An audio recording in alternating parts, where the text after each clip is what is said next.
Apa kesulitan-kesulitan yang didapatkan ketika mengambil S3 ini? Secara fasilitas kampus lebih banyak kemudahan. Oke. Tetapi komunikasi bahasa tentu saja itu jadi kendala. Oke.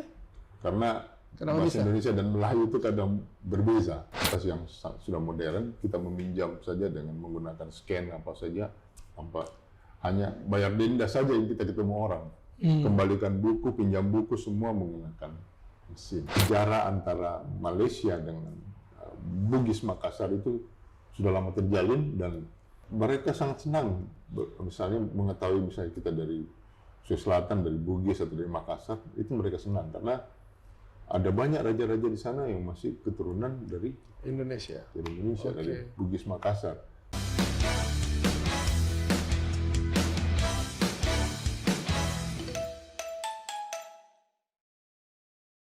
Halo sahabat Uki, bertemu lagi dalam Speak Show bersama Dr. Uto, Dr. Amrullah Amir. Beliau Kepala Prodi Magister Sejarah Fakultas Ilmu Bahasa di Universitas Hasanuddin. Beliau mengambil S1 di Fakultas Sastra Unhas, S2 di UGM, dan S3 di University Kebangsaan Malaysia, UKM Malaysia. Bagaimana sampai Dr. Uto mengambil kuliah di UKM di Malaysia. Dan tentu banyak cerita tentang hal tersebut kita tanyakan langsung kepada Dr. Uto. Bagaimana kabar Dr. Uto? Sehat? Alhamdulillah. Alhamdulillah. Sahabat Uki, jangan lupa jaga kesehatan, bugar terus, dan jangan lupa bahagia. Dr. Uto, ketemu lagi ini, bagian kedua dari Speak Show. Kita ingin mendengarkan bagaimana ceritanya Dr. Uto ketika pulang dari mengambil S2 dari UGM Yogyakarta, kemudian langsung lanjut ke UKM di Malaysia. Bagaimana cerita awalnya nih? Terima kasih sahabat Ayah Uki. Ini apa ya? Saya harus kembali lagi menceritakan cerita lama sebenarnya. Tapi ya itu memang kerjaan saya, seorang sejarah. Sejarah, iya. Jangankan yang baru 15 tahun yang lalu, yang 300 tahun lalu saja kami teliti. Abad 16 ya. 16. Iya, iya. Jadi kadang kesempatan itu tidak datang dua kali. Oke. Jadi ketika saya balik, ada tawaran dari Pemprov Sulsel ya. Sulawesi Selatan Ya. saat itu, dan beasiswanya lumayan besar. Saya pun tergoda untuk berangkat sekolah, walaupun sebenarnya saya harus balik mengabdi dulu. Tapi saya menghadap ke pimpinan bahwa ini kesempatan yang langka dan dan mungkin tidak akan terulang lagi. Dan kebetulan biayanya besar, dan untuk S3 itu riset memang membutuhkan dana yang sangat besar.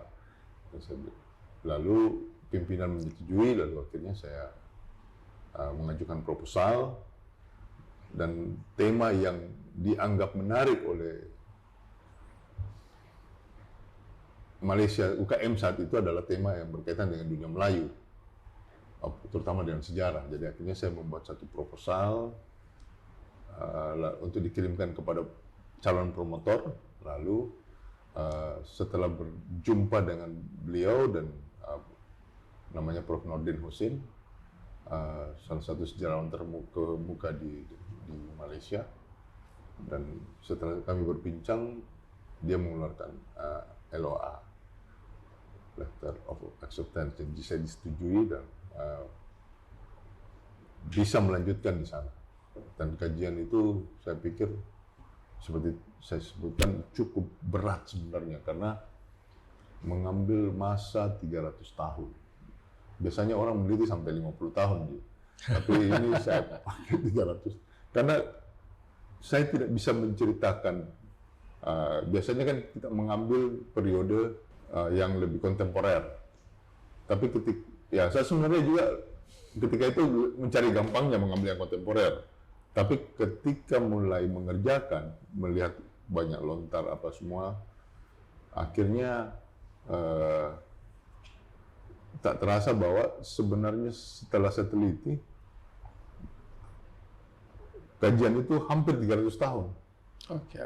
Maka kajian itu terus dilanjutkan sampai selesai. Iya. Waktu berangkat ke sana, ke Malaysia, itu kuliahnya dan tinggal di mana di sana?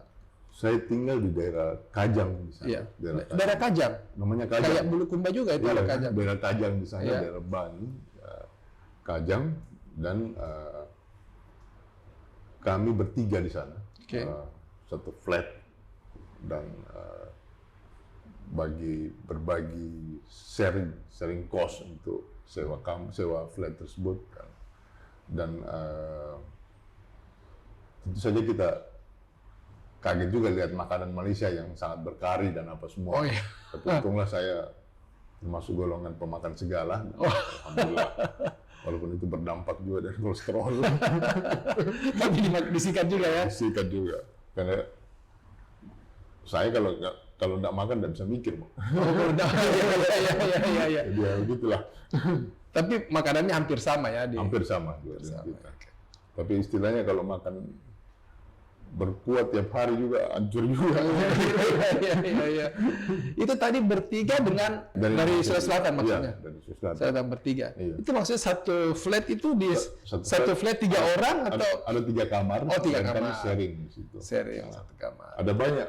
Saat itu ada banyak rekan-rekan dari Sulawesi Selatan. Ada mungkin 50-an kan. 50 dari Sulawesi Selatan di flat itu. Bukan, di kawasan tersebut. Kawasan tersebut. Iya. Oh, berpisah-pisah tempatnya ya. Iya, tapi di blok kami itu ada berapa itu yang berdekatan juga ada berapa. Dari negara lain ada juga di flat itu. Kalau daerah lain ada. Dari Iya. daerah lain dari Daerah Indonesia. lain dari Aceh, dari Oke. apa namanya, dari Bandung, apa semua macam-macam lah. Iya. Tapi berarti di flat itu lebih banyak orang Indonesia ya yang Ada sekolah juga. di UKM itu. Ya, ada juga dari Iran, orang Oh, ada dari Iran. apa semua Oke. ada. Di sana banyak orang Iran. Iya. Yang mengambil dari sastra itu berapa orang sendiri atau banyak? Kalau dari Sulawesi Selatan itu saya cuma berdua, tapi beliau dengan sudah meninggal, almarhum guru saya almarhum Pak Latif itu, Oke. beliau sudah meninggal. Nah, di dalam mengambil S3 kemarin di UKM ya, Universitas Kebangsaan Malaysia ini, apa kesulitan-kesulitan yang didapatkan ketika mengambil S3 ini? Atau lebih banyak kemudahannya? Secara fasilitas kampus lebih banyak kemudahan, Oke. tetapi komunikasi bahasa tentu saja itu jadi kendala, Oke. karena Kenapa bahasa bisa? Indonesia dan Melayu itu kadang berbeza. Oke. Iya. Misalnya ada kejadian yang lucu, misalnya. Iya, bagaimana itu? Ada, saya tidak sebut daerahnya, tapi ada seorang teman, apa namanya, janjian dengan profesornya. Profesornya bilang, saya tunggu di bilik A. Oh, bilik saya ya. Oke. Oke, Prof. Lalu berapa lama kemudian profesornya menelpon. Kau di mana? Saya sudah di bilik air. Nah, saya juga di bilik air. Dia menunggu di dekat tandon. Oh, Saya di bilik di ruangannya. di mana dia? Hal seperti itu yang kadang. Jadi sebenarnya kalau punya basic Inggris sih lebih enak. Oke. Komunikasi menggunakan Inggris lebih enak. Kalau menggunakan satu Melayu, satu Indonesia, kadang tidak ketemu. Tidak ketemu ya. Iya. Nah, dari fasilitas kampus misalnya ya, termasuk daftar pustaka dan lain-lain, kepustakaan, bagaimana? Kadang saya jealous melihat Iya. perpustakaan di sana. Ketika saya masuk di sana, saya seperti menemukan harta karun. Harta karun. Iya, apa saja data yang saya cari, buku yang saya cari, ada. Kalaupun misalnya tidak ada, saya tinggal melapor kepada petugas perpustakaan, maka dia kasih range waktu seminggu sampai sebulan, insya Allah buku tersebut akan mereka siapkan. Seperti itu. Dan betul-betul ada ribuan buku untuk tema-tema saya yang sangat tersedia. Belum lagi bagaimana fasilitas kita tidak fasilitas yang sudah modern, kita meminjam saja dengan menggunakan scan apa saja, hanya bayar denda saja yang kita ketemu orang. Kembalikan buku, pinjam buku semua menggunakan Mesinnya. Gitu, iya. Oke. Dan itu, dan S3 pun disediakan tempat buat mereka bisa punya ruang sendiri untuk meneliti, untuk bekerja. Kalau berbicara tentang fasilitas seperti itu, bagaimana dengan kesibukan administrasi? Karena tentu bukan hanya soal belajar, tapi ada administrasi yang harus diselesaikan. Itu lebih mudah ya, atau bagaimana? Saya lihat di sana lebih mudah. Bagaimana? Saya hanya tinggal datang melaporkan kepada staf administrasi di sana, lalu dia kasih borang apa urusan saya. Setelah itu saya tinggal menunggu kabar dari mereka. Jadi masalah itu hanya disampaikan saja secara baik secara lisan maupun secara menggunakan form, dan tidak lama persoalan itu bisa diselesaikan. Artinya mahasiswa yang berkuliah di sana betul-betul memikirkan kuliah, penelitian dan lain, tidak berpikir lagi soal administrasi ya. Itu yang membuat bisa lebih cepat gitu. Itu alhamdulillah bisa cepat seperti itu. Kita hanya fokus kepada kajian saja. Bahkan yang menariknya adalah biasanya ada yang berbeda, misalnya kita di sini. Semakin lama orang selesai semakin bagus. Kalau di sini, kalau di sana semakin cepat Anda selesai semakin bagus. Profesornya akan bahagia karena mereka mendapat reward. Apalagi kalau dia cum laude. Ada pertarungan di antara para profesor di sana bahwa mereka saling mengganggu bahwa anak saya cum laude. Lebih cepat. Itu. Bahkan saya sendiri tiap 3 hari. Profesor saya kontrol, bahkan saya bilang sama istri saya bisa pingsan juga kalau begini. Saya baru selesaikan laporan, tiba-tiba tengah malam jam 2 itu sudah bunyi email, dia sudah baca. Dan harus mau dibahas. Dalam 1-2 hari saya harus perbaiki lagi kembali. Seperti itu. Dikejar terus untuk bisa cepat selesai. Jadi kalau ada S3 selesai 7 bulan, ya mungkin itu di sana. Saya bisa sekitar 7 bulan sebenarnya. Bisa ya? Iya. Bisa. Betul-betul karena fokus. Iya. Berarti dosen-dosen di sana itu lebih perhatian ya, lebih bagaimana Anda melihat dosen-dosen di Universitas Kebangsaan ini? Saya melihat seperti itu. Untuk kasus saya seperti itu. Saya lihat seperti itu. Pembimbing saya sangat concern tentang kajian tersebut, dan bahkan promotor saya bahkan bilang saat dia berbelanja dan istrinya pun dia membaca itu di dia punya handphone dan memeriksa itu. Jadi komunikasi bukan hanya sekedar bertemu langsung ya, tetapi melalui media. Bahkan saya sempat berapa lama di Makassar, dia tetap kita lewat by email dan apa semua, dan saya harus melaporkan itu dalam waktu yang sesingkatnya, dan kalau tidak saya akan dihubungi oleh beliau. Kalau tidak saya akan kau buat apa selama ini? Iya. Selama sebutlah 2011 sampai 2015 ya, kuliahnya tidak selama itu, tetapi kontak dengan masyarakat, mahasiswa di Malaysia bagaimana? Saya selalu tertarik dengan dunia sosial dimanapun saya misalnya berada. Jadi saya kadang jalan untuk melihat bagaimana melihat masyarakat Malaysia sampai ke Kuala Lumpur, sampai ke wilayah lainnya itu, untuk melihat bagaimanakah dinamika masyarakat yang ada di sana. Dan saya menemukan hal yang menarik untuk masyarakat Malaysia, terutama di kalangan menengah ke atas, yaitu adalah mereka sangat educated, sangat berpendidikan bagus.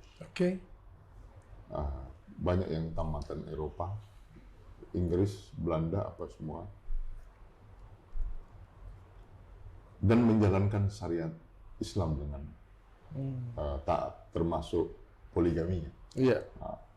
Tapi di lain pihak mereka juga percaya dengan bomo. Bomo itu hal gaib atau dukun apa semua, mereka juga sangat kayak di sini juga ya. Jadi hal-hal tersebut juga menarik buat saya. Kok bisa orang yang sudah lama di luar negeri apa semua masih percaya dengan dukun?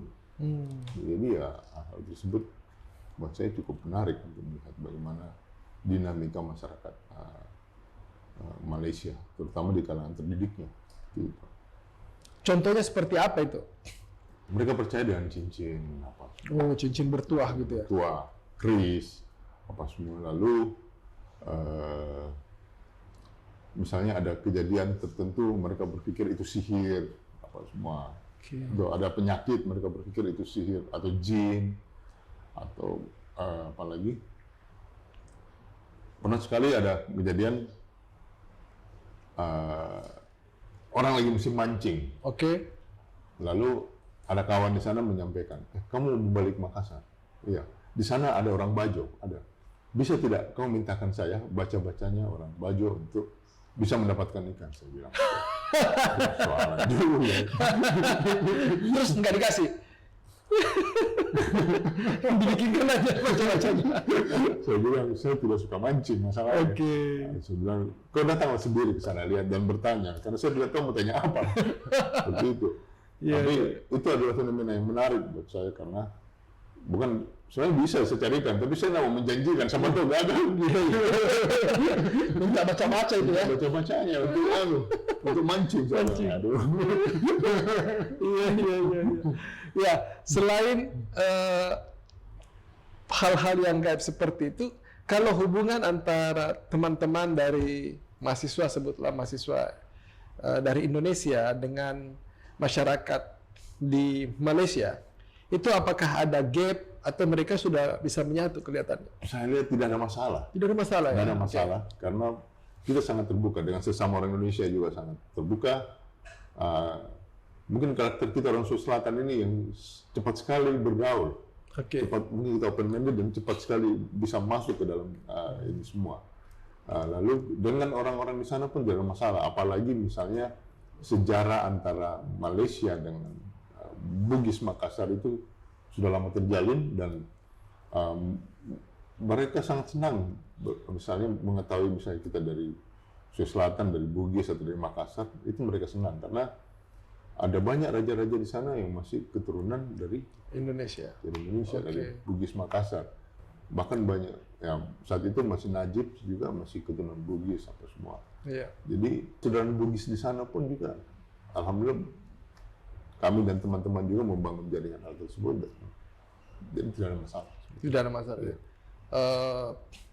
Sering berkontekan atau berhubungan dengan masyarakat? Masih, bahkan sampai sekarang. Kami masih sering bikin kerjasama untuk bertemu atau sharing data atau apa, atau misalnya mereka berkunjung atau kami yang berkunjung untuk bikin misalnya apa seminar atau apa, semua masih berlanjut sampai sekarang. Ya. Kapan terakhir Pak Dr. Uto ke Malaysia? Terakhir kapan? Berapa tahun yang lalu ya? 2015 terakhir. 2015. Iya. Bagaimana Dr. Uto melihat saat ini ya, pemerintahan kan dipimpin oleh Anwar Ibrahim. Bagaimana melihat yang dulu dengan perkembangan saat ini? Tentu saja ketika kita di Malaysia, politik itu kita tidak bisa terlalu banyak bicara soal itu. Tapi kalau di Kenapa itu? Apa ya? Di sana mungkin bukan hak kita untuk orang luar menilai seperti itu. Nah, beda dengan kita di sini ya, soal itu kan bisa terbuka. Tapi ya kalau kita melihat bagaimana sejarahnya Anwar Ibrahim dengan segala dinamika politik yang dia jalani selama ini sejak keluar dari UMNO dan dilantik November kemarin. Saya pikir kita menunggu saja bagaimana baru 2 bulan ini kan. Mudah-mudahan dia bisa membawa perubahan demokrasi di Malaysia. Itu kan kalau kita lihat sejarahnya kan dari tadi disebut waktu itu masih yang Pak Najib yang ada hubungan dengan Indonesia gitu ya. Kemudian pergantian perdana menteri. Kalau Pak Dr. Uto melihat bagaimana perkembangan pembangunan di Malaysia ini? Ya memang sangat berbeda. Kami sendiri merasakan bagaimana infrastruktur itu sangat diperhatikan di sana. Bagaimana jalan tol itu sampai 7 KRL apa semua, busnya yang sangat bersih dan infrastruktur sangat besar di sana ya. Sangat diperhatikan di sana. Betul. Dan memang sepertinya infrastruktur itu menjadi sangat maju. Sekarang itu kata teman-teman biasanya dari Kajang itu naik bus itu sampai sejaman, sekarang tinggal 15 menit saja Kuala Lumpur. Dari sejam menjadi 15 menit 15 menit naik kereta. kereta. Kalau Pak Dr. Uto lihat dari sisi ekonomi bagaimana masyarakat di sana? Sebenarnya harga pun di sana hampir sama dengan kita di sini sebenarnya. Apa namanya, masuk pajak dan apa semua makanan pun hampir sama. Cuman apa ya, saya perhatikan orang Indonesia itu lebih konsumtif dibanding, Oke, apalagi kita orang sini. Soalnya lebih konsumtif kita di sini ya. Kalau di sana bagaimana? mereka ikut tren juga, tetapi buat saya kadang saya perhatikan tren yang ada di sana sebenarnya sudah tertinggal dibanding kita di sini. Tertinggal berapa tahun kira-kira? Sebenarnya tidak jauh-jauh tertinggal, Iya. tetapi orang kita ini sangat up to date. Oke. Misalnya iPhone belum puas dia itu dia ganti lagi. Oke. Kalau di sini, Iya. kalau di sana bagaimana? Mereka masih tetap itu apa? Oke. Ada merek tertentu mereka sudah bangga tuh. Itu kalau di sini. Tapi yang paling anehnya buat orang sana adalah Iya. bagaimana mungkin orang Indonesia yang punya pendapatan untuk PNS, Iya. mereka kaget kok bisa mereka punya gaya hidup yang jauh di atas dia punya Penghasilan. Oke. Pernah satu kali kawan saya Iya. dapat beasiswa, Iya. lalu diminta datanya. Dia pegawai baru di satu instansi di sini. Iya. Pegawai baru itu golongan 3B masih 3 juta. Iya. Itu artinya 1.000 ringgit. Iya. 1.000 ringgit itu hanya untuk pekerja kasar. Iya. Dia kaget. Orang nanya, macam mana dia bisa hidup dengan 3.000 ringgit 3.000 itu. ringgit? Tetapi kalau mereka datang ke Indonesia, mereka melihat orang-orang Indonesia menggunakan mobil Jepang, Iya. rumahnya bertingkat, Oke. dan mulai pagi sampai sore cerita. Dari mana? Di warung kopi. Warung kopi. Bagaimana mereka bisa hidup? Iya. Aneh buat mereka. Ah, itulah hebatnya. Saya bilang, itulah hebatnya Indonesia. Iya. Mereka selalu bingung melihat orang. Kalau mereka datang ke sini, Iya. orang Bugis Makassar itu buat mereka aneh. Rumah bertingkat, mobil Jepang 1-2. Penghasilan? Penghasilan 3.000 ringgit. 1.000 ringgit. Iya, 1.000 ringgit. 1.000 ringgit itu basic salary itu paling. Iya. Karena di sana gaji dasar saya dosen baru sekitar 20 juta. Rupiah. Bisa sampai iya. Iya. Bagaimana caranya? Di sini profesor dia bisa dapat seperti itu. Nggak sampai lagi mana. Iya. Itu buat mereka yang tidak masuk di hati mereka. Kok bisa hidup dengan sebagai apa, kaki tangan pemerintah. Istilahnya kaki tangan itu pegawai pemerintah dengan 3 juta bisa hidup, bisa punya mobil, punya motor, punya rumah. Iya. Nah, sudah kali. Iya. Terus saya bilang ya itulah kita Indonesia. Dan tidak kerja dari pagi sampai sore. Cuma di warung kopi. Oke. Jadi tadi kalau Dr. Uto menceritakan bagaimana sistem pendidikan di sana, fasilitas yang baik. Berarti apakah mahasiswa yang ingin mengambil S2, S3 di Malaysia itu bagus artinya untuk belajar di sana begitu. Dan itu program harus dilanjutkan menurut Pak Uto itu. Kalau saya sih seharusnya sepertinya seperti itu Iya. harus dilanjutkan. Walaupun sebenarnya dulu Malaysia tahun 74 belajar sama kita. Belajar apa itu dulu? Dulu orang Unhas ketika 1974 tempat saya kebangsaan itu di Bali. Iya. Orang Unhas lah yang banyak mengajar di sana. Datang mengajar ke Datang sana mengajar di sana. tahun 74. Yang mengambil ilmu kita lalu lalu mengembangkan keilmuan mereka. Iya. Lalu Dulu mengajar apa di sana lebih banyak itu tahun 74? itu kan universitas baru, jadi banyak yang Oke. dosen-dosen. Oh, 74 itu Satu mengajar gitu. pertama ya sana. Ya. Sekarang Sekarang sudah kebalikannya, kebalikannya, malah kita yang belajar ke sana. belajar ke sana. Artinya Sebenarnya sih dibanding, bukan juga belajar apa ya. Memang sistem pendidikan bagus. Tapi kalau kualitas kita sebenarnya tidak kalah dengan mereka. oke. Sebenarnya secara personal anak-anak di sini ini. Cuman fasilitas pendidikan itu seandainya hal yang sama juga berlaku di sini, saya yakin itu tidak kalah. Oke, artinya perhatian pemerintah jauh lebih besar di sana. Mungkin anggaran juga lebih besar. Tapi kan sebenarnya Indonesia anggaran pendidikan juga tinggi. Tapi tidak selengkap mereka, sebagus mereka ya. Dunia riset sana sangat bagus, sangat jalan. Oke.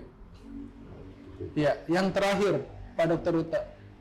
Mungkin salah satu yang kita mau lanjutkan pertanyaan itu adalah kabarnya dosen-dosen di Indonesia ini lebih banyak berurusan dengan administrasi daripada keilmuan mereka, pengembangan keilmuan dan lain-lain. Bagaimana menjelaskan ini? Ya, itu memang tampaknya keluhan umum buat teman-teman dosen. Oke, bagaimana ceritanya? Kami sangat disibukkan dengan semua laporan administrasi semua, dan mulai dari isi BKD dan macam-macam lah semua. Pokoknya ada banyak program yang dibuat oleh pemerintah yang sebenarnya isinya sama, tapi akunnya berbeda. Oke. Yang membuat kita akhirnya harus menginput kembali hal yang sama ke dalam. Seandainya jaringannya bagus, enak aja. Ini masalahnya. Itu menyita energi kita yang harusnya setiap semester itu memikirkan bagaimana bacaan terbaru, kurikulum terbaru yang kita harus up to date sebenarnya. Habis dengan menginput atau menunggu sistem masuk. Dan itu betul-betul sangat menyita energi. Sangat menyita energi. Sangat disayangkan sebenarnya, Pak. Padahal apa ya? Harusnya jeda misalnya antar semester itu dosen itu bisa memperbaiki kurikulumnya atau apa semua. Iya, iya.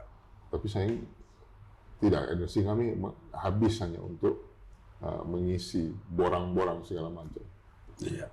Terima kasih Pak Dr. Uto atas informasi yang diberikan bagaimana membandingkan antara pendidikan di Malaysia dan di Indonesia, dan juga bagaimana bersekolah mengambil S3 di Malaysia. Saya kira ini menarik untuk menjadi perhatian kita, dan mudah-mudahan ini menjadi pembelajaran buat kita semua, baik yang mahasiswa-mahasiswa yang ingin melanjutkan pendidikannya di Malaysia. Terima kasih Dr. Uto atas informasi yang diberikan. Terima kasih. Sampai ketemu sahabat UKI. Sukses selalu.